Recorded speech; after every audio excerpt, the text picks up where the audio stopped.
भजन संहिता अध्याय 90। चौथा भाग। अनंत परमेश्वर और नश्वर मनुष्य।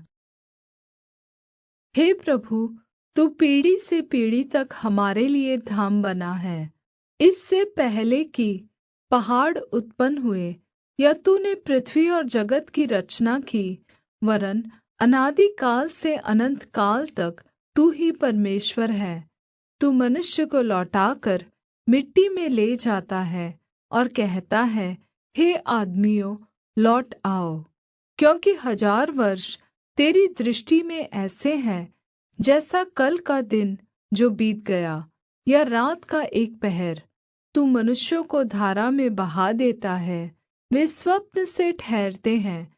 वे भोर को बढ़ने वाली घास के समान होते हैं। वह भोर को फूलती और बढ़ती है और सांझ तक कटकर मुरझा जाती है। क्योंकि हम तेरे क्रोध से भस्म हुए हैं और तेरी जलजलाहट से घबरा गए हैं। तूने हमारे अधर्म के कामों को अपने सम्मुख और हमारे छिपे हुए पापों को अपने मुख की ज्योति में रखा है। क्योंकि हमारे सब दिन तेरे क्रोध में बीत जाते हैं। हम अपने वर्ष शब्द के समान बिताते हैं। हमारी आयु के वर्ष 70 तो होते हैं, और चाहे बल के कारण 80 वर्ष भी हो जाए, तो भी उनका घमंड केवल कष्ट और शोक ही शोक है। क्योंकि वह जल्दी कट जाती है और हम जाते रहते हैं। तेरे क्रोध की शक्ति को और तेरे भय के योग्य तेरे रोष को कौन समझता है?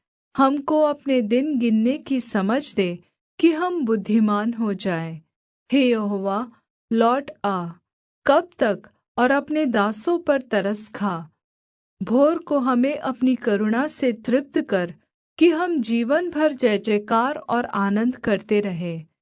जितने दिन तू हमें दुख देता आया और जितने वर्ष हम क्लेश भोगते आए हैं, उतने ही वर्ष हमको आनंद दे।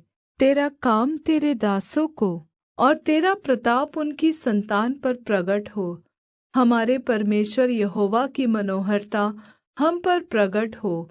तू हमारे हाथों का काम हमारे लिए दृढ़ कर, हमारे हाथों के काम को दृढ़ कर।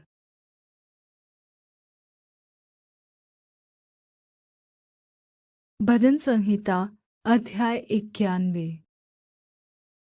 परमेश्वर हमारा रक्षक। जो परम प्रधान के छाए हुए स्थान में बैठा रहे, वह सर्वशक्तिमान की छाया में ठिकाना पाएगा। मैं यहोवा के विषय कहूँगा, वह मेरा शरणस्थान और गढ़ है। वह मेरा परमेश्वर है जिस पर मैं भरोसा रखता हूँ। वह तो तुझे बहेलिये के जाल से और महामारी से बचाएगा। वह तुझे अपने पंखों की आड़ में ले लेगा और तू उसके परों के नीचे शरण पाएगा। उसकी सच्चाई तेरे लिए ढाल और झिलम ठहरेगी। तू न रात के भय से डरेगा और न उस तीर से जो दिन को उड़ता है, न उस मरी से जो अंधेरे में फैलती है, और न उस महारोग से जो दिन दोपहरी में उजाड़ता है। तेरे निकट 1000 और तेरे दाहिनी ओर 10,000 गिरेंगे, परंतु वह तेरे पास न आएगा। परंतु तू अपनी आँखों की दृष्टि करेगा और दुष्टों के अन्त को देखेगा। हे यहोवा, तू मेरा शरणस्थान ठहरा है। तूने जो परम प्रधान को अपना धाम मान लिया है, इसलिए कोई विपत्ति तुझ पर न पड़ेगी, न कोई दुख तेरे डेरे के निकट आएगा। क्योंकि वह अपने दूतों को तेरे निमित्त आज्ञा देगा कि जहाँ कहीं तू जाए, वे तेरी रक्षा करे। वे तुझको हाथों हाथ उठा लेंगे, ऐसा न हो कि तेरे पाँवों में पत्थर से ठेस लगे। तू सिंह और नाग को कुचलेगा, तू जवान सिंह और अजगर को लताड़ेगा। उसने जो मुझसे स्नेह किया है, इसलिए मैं उसको छुड़ाऊँगा। मैं उसको ऊँचे स्थान पर रखूँगा, क्योंकि उसने मेरे नाम को जान लिया है। जब वह मुझको पुकारे, तब मैं उसकी सुनूंगा। संकट में मैं उसके संग रहूंगा। मैं उसको बचाकर उसकी महिमा बढ़ाऊंगा। मैं उसको दीर्घायु से तृप्त करूंगा और अपने किए हुए उद्धार का दर्शन दिखाऊंगा।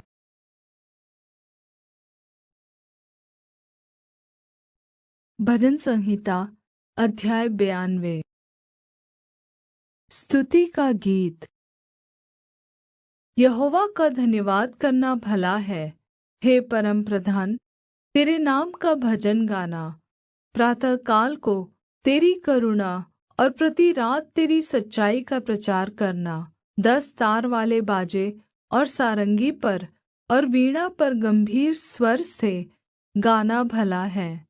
क्योंकि हे यहोवा, तूने मुझ को अपने कामों से आनन्दित किया है और मैं तेरे हाथों के कामों के कारण जय जयकार करूँगा। हे यहोवा, तेरे काम क्या ही बड़े हैं, तेरी कल्पनाएँ बहुत गंभीर हैं।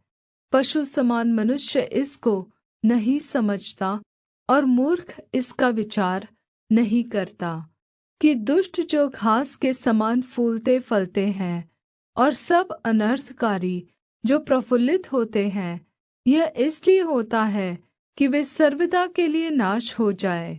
परन्तु हे यहोवा, तू सदा विराजमान रहेगा। क्योंकि हे यहोवा, तेरे शत्रु, हाँ तेरे शत्रु नाश होंगे, सब अनर्थकारी तितर-बितर होंगे। परन्तु मेरा सींग तूने जंगली सांड के समान ऊँचा किया है। तूने ताजे तेल से मेरा अभिषेक किया है। मैं अपने शत्रुओं पर दृष्टि करके और उन कुकर्मियों का हाल मेरे विरुद्ध उठे थे सुनकर संतुष्ट हुआ हूँ। धर्मी लोग खजूर के समान फूले फलेंगे और लबानोन के देवदार के समान बढ़ते रहेंगे। वे यहोवा के भवन में रोपे जाकर हमारे परमेश्वर के आँगनों में फूले फलेंगे। वे पुराने होने पर भी फलते रहेंगे और रस भरे और लहलहाते रहेंगे, जिससे यह प्रगट हो कि यहोवा सच्चा है। वह मेरी चट्टान है और उसमें कुटिलता कुछ भी नहीं। सभी को मेरी तरफ से जय मसीह की। इस वचनों के द्वारा प्रभु आपको आशीष दे। ऐसी और भी वीडियो देखने के लिए हमारे चैनल को सब्सक्राइब कर लें। God bless you.